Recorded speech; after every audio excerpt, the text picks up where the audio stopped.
Hi, welcome to Watch Me. I'm your host, Emily Galindo. We are here proving yourself and others wrong, one success story at a time. And we are super excited to have our very good friend, Hillary Bailey, with us. She is the person that if you want to care about somebody, especially yourself, but if you want to take care of yourself and take care of your loved ones, Hillary Bailey with Freedom Caregivers and Companions is one of our dearest friends. And I'm super excited to have her here because at least at my age, and I think at some of the ages that we are all in, our parents are getting older. They're not 40 anymore, as much as I like to think my parents are. And there are some challenges. And that's not just happening to me, it's happening to everybody around us. And Hillary and the caregivers at Freedom are amazing in helping us take care of our loved seniors. And so I'm excited to have her share her story with us and her business. So welcome, Hillary Bailey. Thank you. Nice to be here. I'm super excited to have you.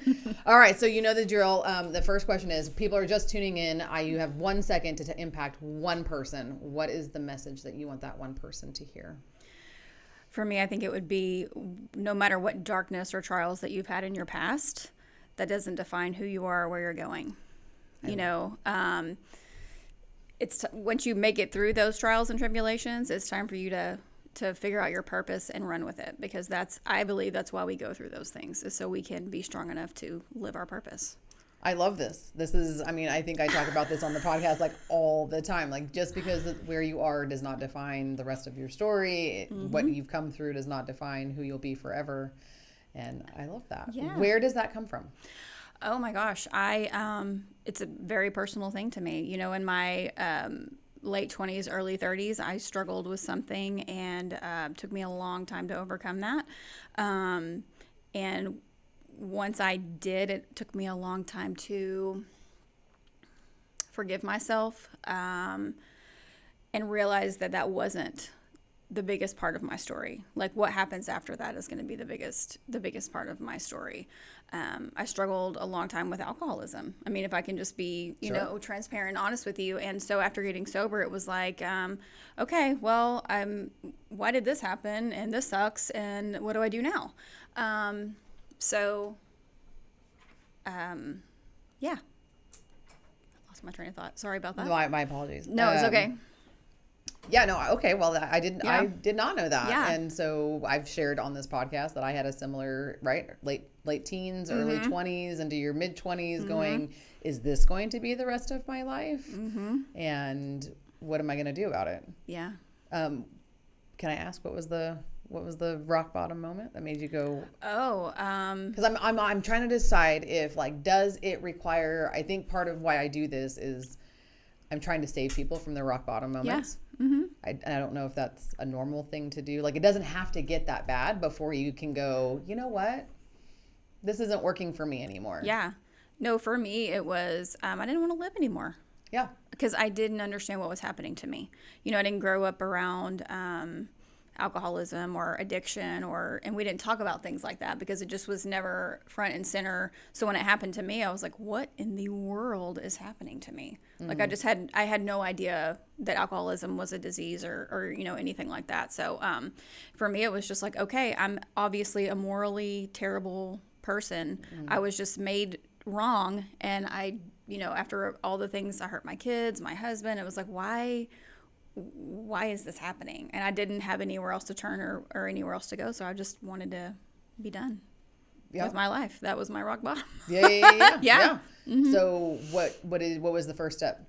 There's always got to be a first step. Oh gosh, getting sober, walking into the rooms of Alcoholics Anonymous and getting sober. Yeah. That was the biggest gift of my life. I know. My mom, I think, what am I, 40? She's 37 years. Yeah. Wow. All to the rooms of Alcoholics Anonymous. Absolutely. Yeah, it saved my life. It saved my life. Maybe who I am today. Yeah. What did she say? The old timers would say, there's nothing another drink can't fuck up more. Exactly. Absolutely. Absolutely. That is so true. That is so true.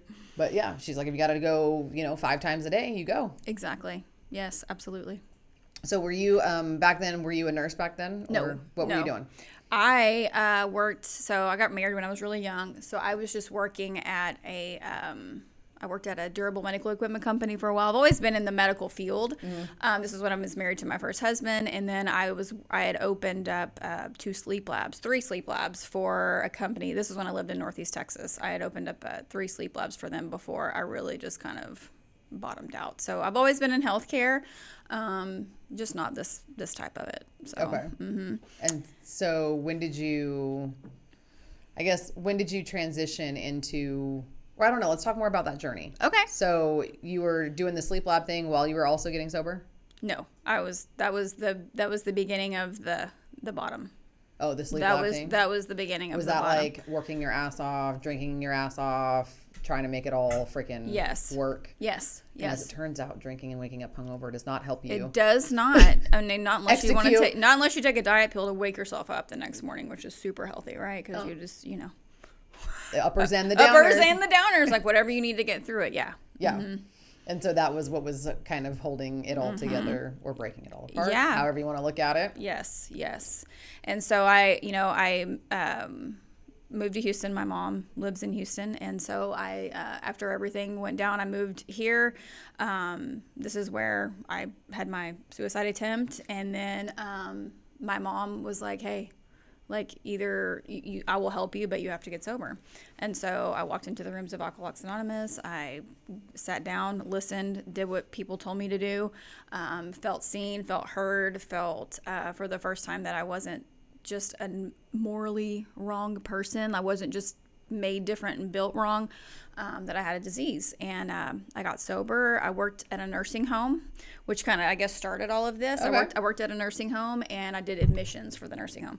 And I needed a second job because, I had 2 children, and I mean, they lived with their dad, but still I had 2 children that I had to, help support. And I was, in AA, we learned self-supporting through your own contributions. You don't let people take care of you. So I need a second job. So the physical therapy department was like, hey, we need somebody that can do like filing and stuff. And I could do that when I got off. And so I started working more in there. My mom said, hey, I'll pay for you to go to school. Like whatever it is you want to do, like I will help you go to school. And so I was working in the physical therapy department, and I said, man, I really love this. Like this is what I want to do. And so I applied. I got in. I graduated in 2014.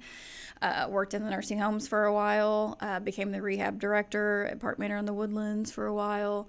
Then I did home health. And then when I got into the home health sector doing physical therapy in the home, that's when things really changed for me. I really just developed a love for the geriatric community. Like the relationship that you cultivate with someone in their home is very different than what you cultivate in the nursing home.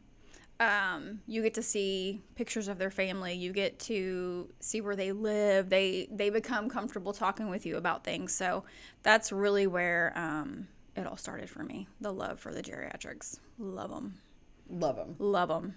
Would rather hang out with them than people my own age sometimes. Right. Yes. I saw your video the other day about, because I know you're doing marketing videos and stuff, about like the rewards and in just asking them about they've lived twice as long as you. You might want to ask them some questions about how to get through some things, or Absolutely. not to mention, I'm sure it's way more fascinating than reading history in a textbook. Yes, very much so. Or whatever. Well, you just never know who you're dealing with. I mean, I've worked with a client who was a Silver Star recipient. Wow. Like these people that are standing in front of you, they've had a whole life before you got to them, right? They're not just this sick person sitting in front of you. They are a whole person who's lived a whole life, who's raised children, maybe not raised children. They've had a career that's been awesome. All the things that you're doing right now, they've done. So keep your ears open. It's like cheat codes. Yes. Like cheat codes. It is exactly like cheat codes. It is exactly like cheat codes. What's your greatest piece of advice? Or what was the most profound thing that you've heard from one of your seniors? Do not listen or care about what other people think about you. Live your life. Love that. My grandmother, before she passed away, my mama Lindsay, I love her so much. She said, I was talking to her and I said, man, I wish I could get my thighs to shrink or something like that. She said, I think, honey, you need to quit worrying about that and just live your life. Just quit worrying about what other people think. Live your life. It makes it so much easier. Yeah. Like it does. When you're not so focused about what everybody else thinks. Yeah. I think if I would have lived my life that way, especially now, I would not be where I am. I mean, I've always been, when I started my business, I was very supported. People were, rah, rah, you can do this. It was me. I was the person that I had to look at and say, okay, watch me. Like, I'm going to do this. Like, I can do this. Like, that was me. Everybody was super supportive, but it's the scariest thing I've ever done. Isn't that bizarre? I was thinking, and I've said this before, but like I was thinking about that on the way here. I was listening to somebody, one of the mighty podcasts that I listened to, and they had said something about like betting on yourself and like being able to do that. And like in a corporate setting, if you were going to bet on me, I'd be like 100%, like she's going to kill it. And then when you start your own business, you're like, well, I mean, what if this doesn't work? And what if I fail? Like, evidence would show that that's unlikely, if you will, but you got to really get up for yourself. Well, when I got sober, I didn't have a dime to my name. Not a dime. I didn't have anything. And so, going into this, when I get up in the morning, I really have to say, okay, I'm a very spiritual person. That happened in Alcoholics Anonymous for me. You didn't choose a doorknob? No, I did not. Okay. I did not choose a doorknob, nor did I choose the group. I have to remember that I'm here to help people. Yeah. My goal has to be like, all right, God, like, who am I supposed to help today? Send them my way. And if I'm supposed to help them, let me know. Like, I'm here for it. It can't be about, of course, I run a business. I have to think about the finances. I have to think about things like that. But if I keep my mind on, oh, how much money am I making? Am I going to be able to do this? Am I going to be able to do that? I have to not make it about me. I have to make it about who I'm going to get to help, because I believe 100% if I keep my focus on the clients and the people that God puts in my life that I'm supposed to help, whatever I'm supposed to have, I'll get. 100%? Yeah. If you do things the right way for the right reasons, you got to be smart about how you frame it and what your pricing is and all of that to make it all make sense. But yes, I believe that in my own business. It's just the person in front of you. How can I help you? And then they see that, they feel that, and it all just it attracts more of that. It can't ever be about me. No.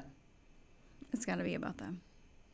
How do you balance that with also manifesting or visioning for a future of your own personal life, right? Like, I don't believe that. I believe, like it says in the big book of Alcoholics Anonymous, I believe God wants me to be happy, joyous, and free. And if I do what I'm supposed to do, I'll get what I'm supposed to get, and God will make me internally happy with what He decides to provide me. Okay. Does that make any sense? It does. Okay. Did I answer your question? You did. Okay. I'm just trying to count. I'm like getting to the end that like, okay, so then you're very much better at being in the present. Yes. I have to be. Right. I have to be. I'm trying to figure out my own spiritual awakening journey thing about manifesting and envisioning. Like, I'm very powerful in that regard. Like, I can think it and it will happen, but that puts me in the future. Right. And so how do I balance, or how do I do that? Like, how do you become, and maybe I'm trying to figure it all out. Like, how do you have goals and a vision and a manifestation that's all futuristically based, but then also live presently in just hopes that happens? You don't have to care that like, you don't care about the outcome anymore, but then where am I headed? You see what I'm saying? Like, that's a full on conversation all by myself. Yeah. That's a very good question. I just believe I'm going to get what I'm supposed to have. Yeah, but without defining what that is. Without defining what that is, exactly. Yeah. I know what I would like to have. Like, when I talk to my girls, we'll talk on the phone and I'll say, well, this is what I want to do. This is what I would love to see happen. But I always follow it up with, well, if that's what God wants for my life, then that's what's going to happen. That's what I want to work towards. And that's when I'm working towards something, I work towards that goal and that dream. And if it happens, it happens. And if it doesn't, it's just got to be okay. Right. What do they say? You make a plan and then God laughs. Exactly. Yeah, exactly. So you don't get so invested. I mean, maybe that's a much freer way to live than being my version of, and I'm letting go of the attachment to the outcome. Yeah. Like, clearly learned that lesson recently, right? Like, you just got to go with it, and just work towards, I just know that if I keep doing this, that's the direction I'm headed. I'll tell you, my variation. Shannon, have you met Shannon, my assistant? Okay, well, she's my business director, business development person. She manifests a lot. And that is she does exactly what you just said. She manifests and stuff just happens for her. Like that's just how she lives it. And she's got the best attitude when it comes to things like that. Like nothing, if anything ever rocks her world, you can't tell. That's crazy. I mean, so I saw a really great way to think about manifesting. That it's like when you go to Starbucks and you order your coffee, you don't sit in line at the coffee after you've ordered it and go, I don't know, is it going to happen? Do you think they're going to have my coffee? Yeah. Do you think they're going to do it right? Like you don't even think about that. You order it and then you wait in line and then it happens. And that's what manifesting is without being attached to the how will we get there? Is it going to happen? Those types of things. But I got too wrapped up. I'm not like Shannon, or I'm working on being more like Shannon. Like if it gets not the way that it is, the whole world isn't crumbling around you. Yeah. She had to help me in the very beginning of our business. She's been with me since the day, I mean, like, I was like, hey, I'm doing this. And she was like, I'm in. I'm on board. Like, let's do it together. Did you know her from a previous coworker? I did. Yeah, I knew her from before. And in the very beginning, you know, we would, if things didn't go the way I thought they were supposed to be going, it was like, for me, the end of the world. And she'd be like, no, it's not time. That's not what God has planned for us. And I'm just like, wow. Like, that's some faith. She's got it. Dang. She's got it. She sure does. And she's taught me how to have it too. You know, she's been such a amazing example for me. And she's a lot younger than me too, which is like, hey, I wish I would have gotten that smart. We learn it when we learn it sooner. But that has been the best part about parenting for me. Yeah. Like just things like teaching Charlotte to like check in with her body. And being intuitive and breathing and stuff like that. She's 6, right? And so I'm like, hey, when she's got a thing going on, I'm like, do you need to check in with do you need water? You need a nap? You need food? And she'll close her eyes and she'll take a deep breath and she checks in with her body. And I'm like, holy shit, if I had learned that at 6 and not at 40, we might be in a different situation these days. So like, that's the part for me that as I'm learning it, I'm teaching it down to a very small person that hopefully will have not the challenges that I've had. Exactly. What you've learned, you're teaching others, you're passing on to others. Like that's the goal. Right. When we make it through something, not only is it's our job to help other people. I believe that too. Yeah. From getting sober. I learned so much in Alcoholics Anonymous. So crazy. I know. I learned so much in there. And I've done my own stint and then I was raised by one, right? Yeah. So it's just a constant. But then one of the lessons I just learned recently from another life coach of mine who's also been through the program was, who are you to stand in the way of somebody else's suffering? Yeah. And that was actually taught to her by her own Alcoholics Anonymous journey of getting into the room. Like she met some lady and she invited her to coffee before the meeting, and she showed up and she was late, my friend. And she was like, you know what, never mind. This isn't a good time for me. Blah, blah, blah. And the lady just like got up and said, okay. And like walked out. 4 months later, we finally were ready to walk into the room. And she walked up to her and was like, why didn't you, like, I think she had got her 30-day chip. Yeah. And walked up to her and said, why didn't you make me stay at that coffee all those months ago? And she said, because who am I to stand in the way of your suffering? You want to go back out there and knock yourself out. Yep. We're here when you're ready. And so when it comes to like helping others, I'm trying to find the balance because I was raised that way with that mentality. Like trying to find the balance of going, you're not ready. Yeah. I can't do this for you. You want to suffer? You want to have a horrible existence and be miserable every day? Go ahead. Yeah. And it's kind of like that in my company as well. Like, people will call and they're just not ready. They're just not ready to have someone in their house. They're just not ready to pay the money. And it's not until they're like, I can't do this anymore, I give. Kind of like the same thing, when you hit your rock bottom, they hit their caregiver burnout and they're like, oh, hey, okay, yes, I do need your help. Right. It's kind of the same thing. Yeah. Yeah. So let's talk a little bit about that. So what exactly, just give me what's your mission for the business? What is it that you do for a living and who are you here to serve? And then I'll ask you some other things. Okay.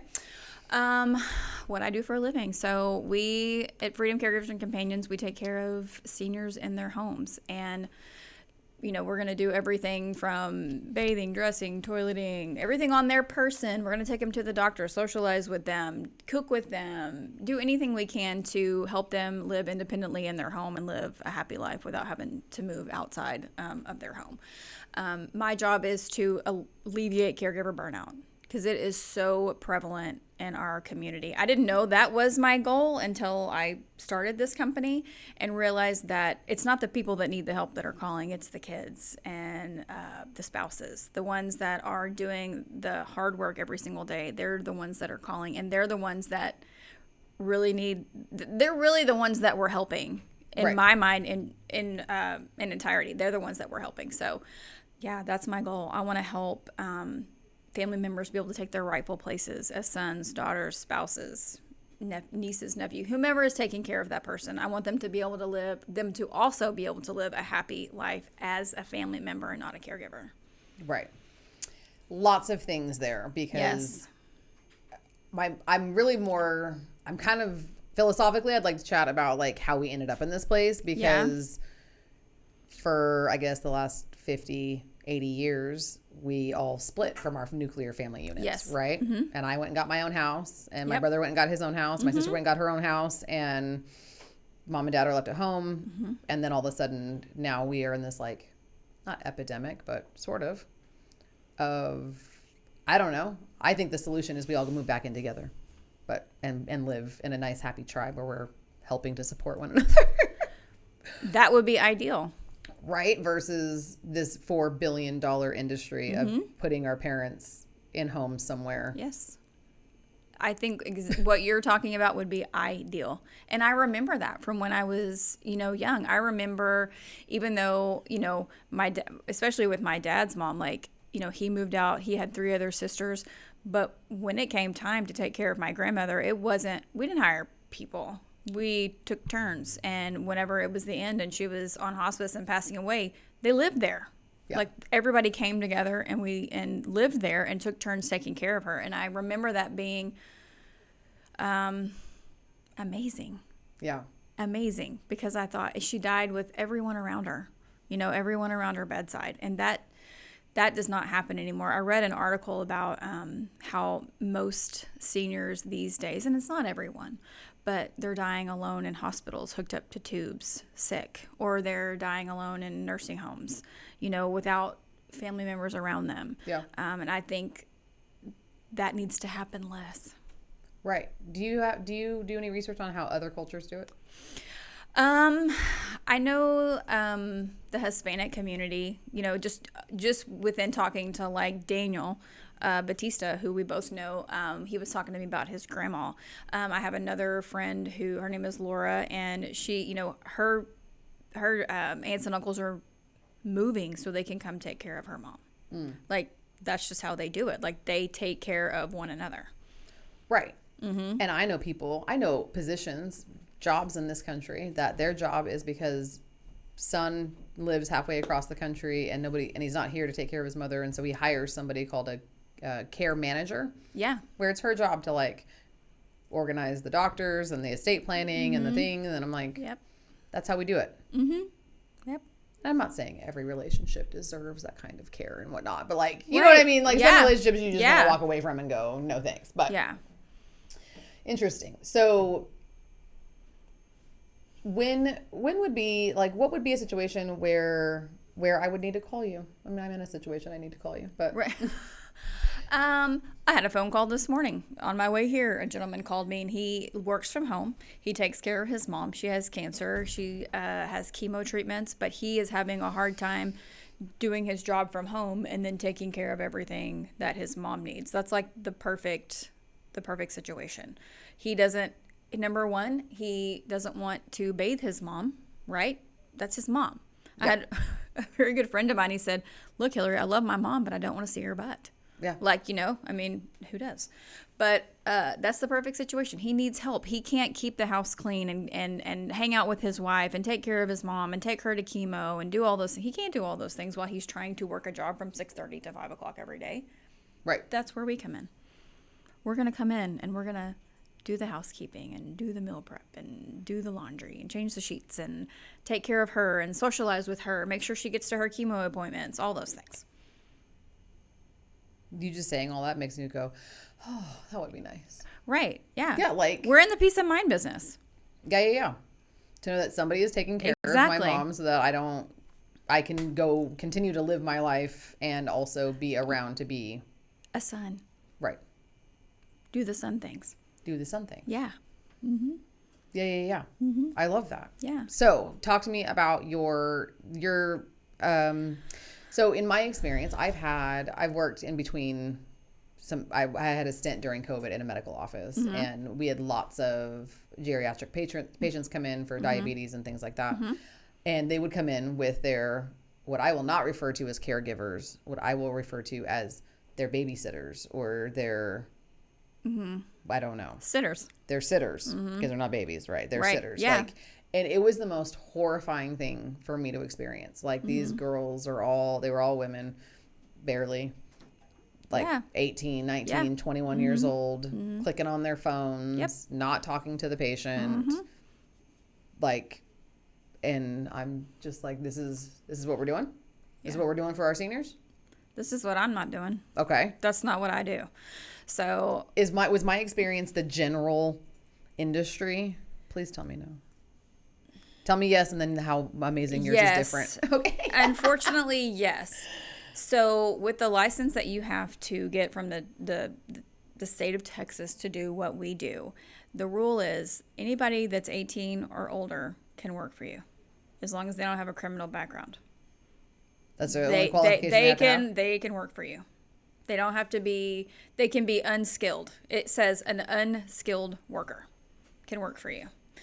So I had the same experience doing physical therapy, right? I would go in, see a caregiver sitting there on their phone. I would be doing physical therapy with the client, and the client would tell me, yeah, she doesn't really do anything for me. She just sits on her phone. And then when I ask her to do something, she gets mad. And not all of them were like that. Let's just put that out there. There are some wonderful caregivers out there that don't work for me. All of mine are amazing. I love my caregivers. And then, so I just started asking some of the questions to the caregivers as well. I would say, what do you like about your job? And they'd say, well, I really, I love taking care of people. Okay, well, what do you not like about your job?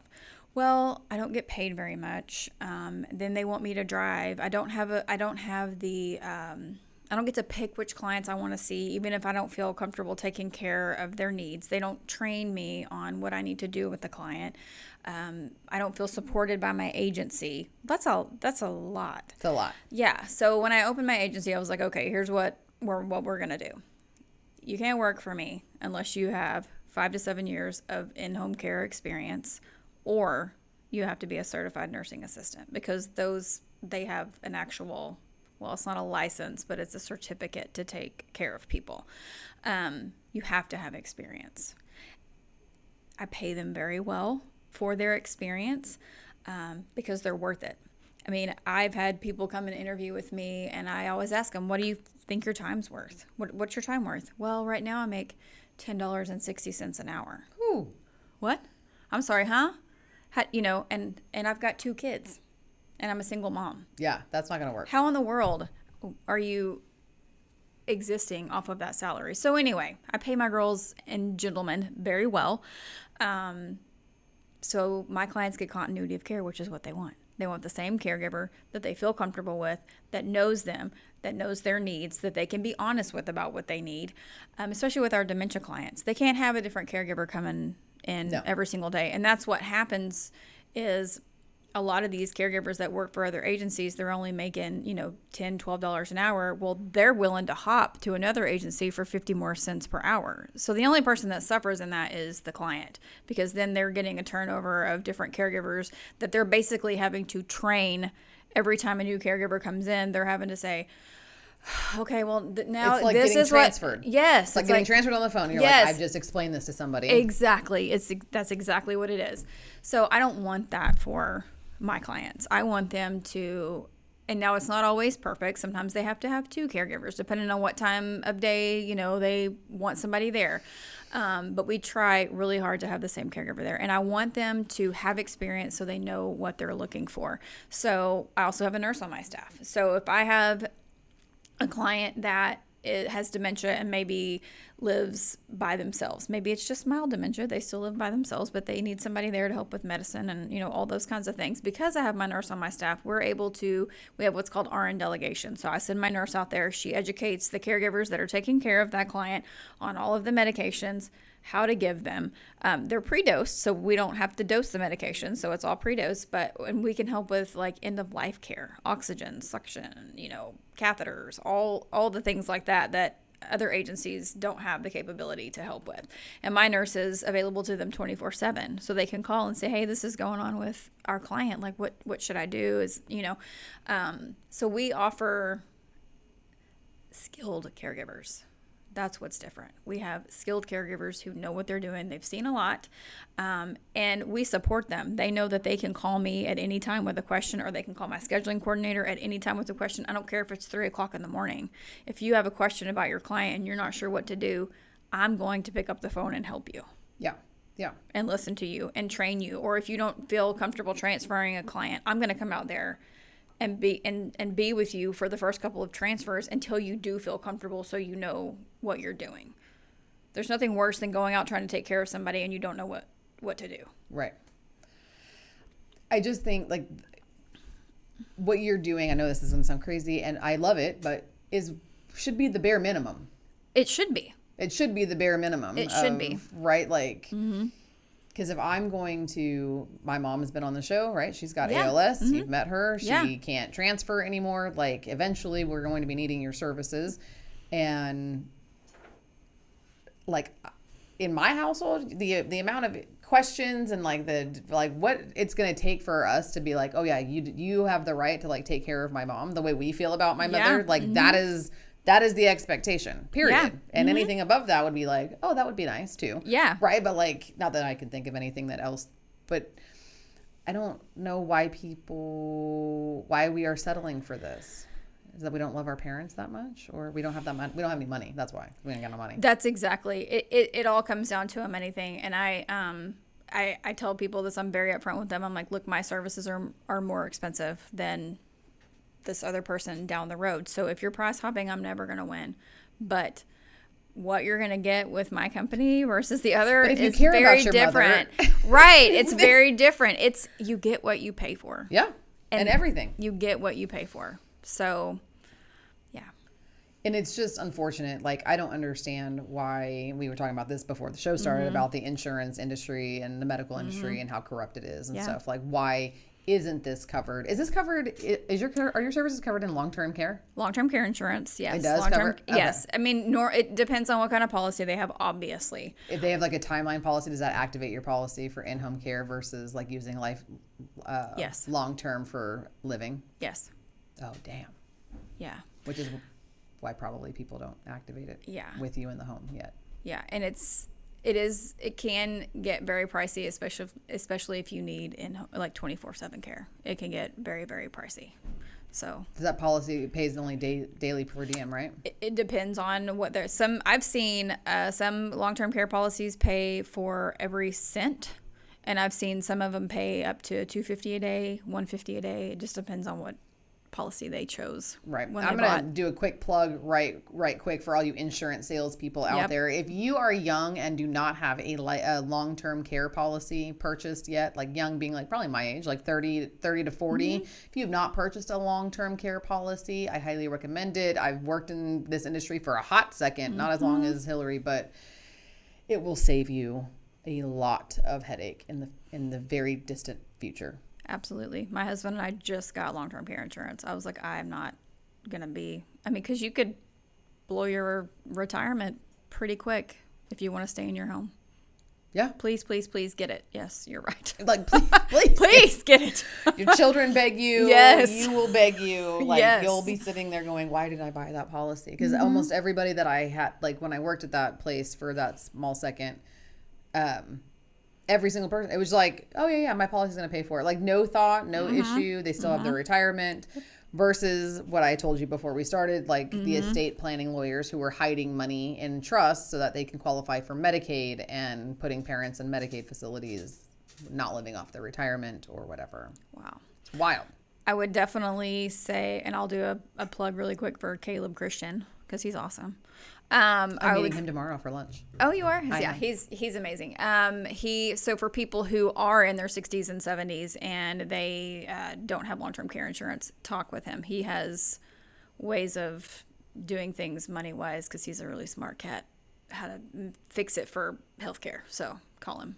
Awesome. Well, I will have lunch with him tomorrow and schedule him to be on the show. Yes, and then you he can talk should. more about that. You should, because he's got a lot of advice. Oh, good. Good advice, yes. I need to talk with him. Yeah. I'm excited. Yeah. What are some things that people can look for? I mean, two things. One, if somebody's listening that wants to go into this field, that wants to work, what are some things that they should look for in an agency when wanting to go into this field? I would say number one, that you get to pick your hours, that you get to decide when you want to work with clients.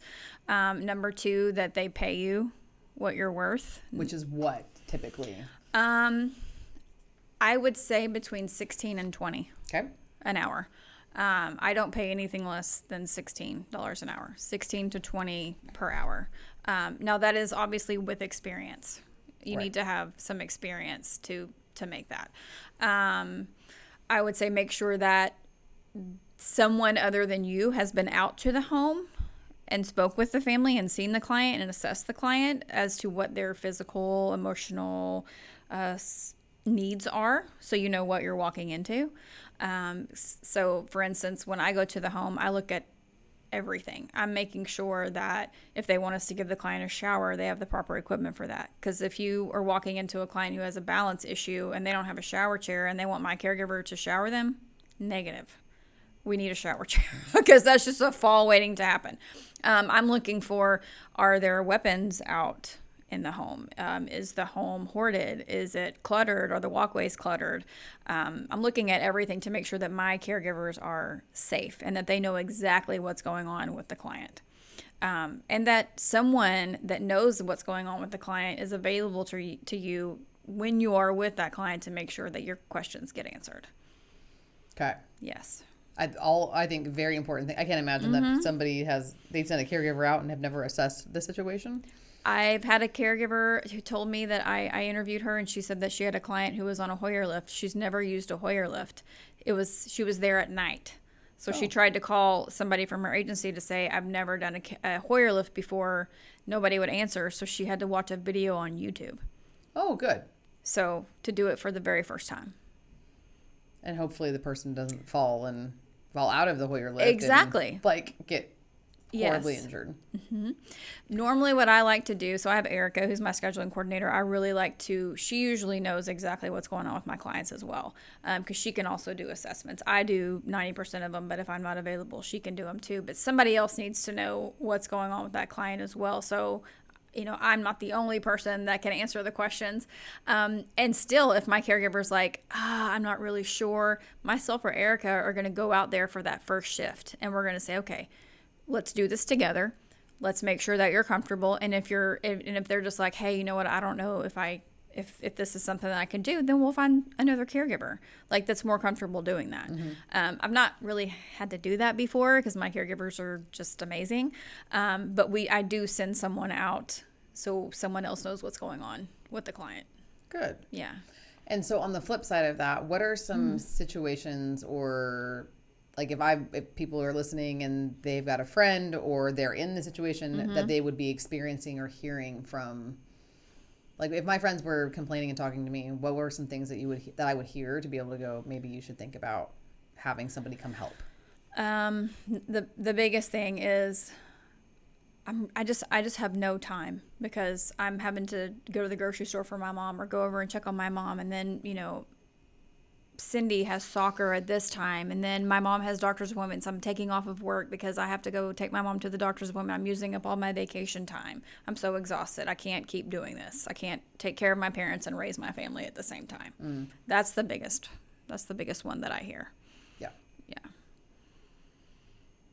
Well, I love that you do this because Thank I you. know that there's just such a need for people to care. And the fact that you actually genuinely care about them and Yes. your caregivers care about them is huge. Because I think that it's unfortunate that your industry gets a bad rap because of all of the phone clickers and the sitters Yeah. and but knowing that there is actually a person that cares about my family the same way, I mean, not the same way, but Right. at least cares in a way that is above and beyond what the regular industry standard is huge. So thank It you. is. You're welcome. Because you You're are welcome. making an impact. I love what I do. It fills me up. That's how I know I'm doing what I'm supposed to do. Oh, I love that. All right. Well, is there anything else I did not mention or did not ask about that you want to talk about? Not that I can think of. Covered it all. Okay. Yeah. Thank you for being a huge supporter. Absolutely. And being Absolutely. with us. Yes. All right. Well, you guys, if you want to have somebody care for your loved one the same way that you care for them, please give Hillary a call. I will put her contact information in the show notes. Other than that, do not let your past define you because that's not where it stops. That's where it starts. Have a great week, guys. We'll see you next time.